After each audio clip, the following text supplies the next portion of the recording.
আর সেজে গুজে কোথায় যাচ্ছি এটা তো আপনারা মনে মনে ভাবছেন। দাঁড়ান रुको जरा। এই জায়গায় যাবো আজ। আশা করি আপনারা সবাই বুঝছেন। আর এটা কি পূজা তা কমেন্ট করুন। আর আমরা সবাই ট্রেনে যাব কিন্তু টিকিট ছাড়া। এটা হলো আমাদের রেল জংশন, বাংলাদেশের র্যাঙ্কিং এ 2-3 নম্বরে আছে। আর এটা কোন জংশন তা আপনারা গেস করুন। এই মাত্র ট্রেন আসলো, দেখি ট্রেনের ভিতর কি হয়। আমার কি আবার টিকিট কাটতে হবে না আমি ফ্রিতে যেতে পারবো? কোন রকম দাঁড়িয়ে আছি গাইস, এই তো আপনারা দেখতেই পাচ্ছেন। আমিও টিকিট কাটিনি আর এই দুই খুগাও টিকিট কাটিনি।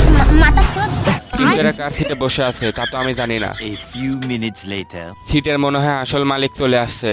ও মালিক না, মালিকা। Women. Women. From the BART train to a tour bus, still the same game. Pulling more sluts, more bucks, forgiving. এটা হলো আমাদের গন্তব্যের লাস্ট জার্নি বাই ভ্যান। যদি এটা আমরা পার করতে পারি তাহলে আমরা গন্তব্যে চলে যাব। Part 2 and subscribe my channel.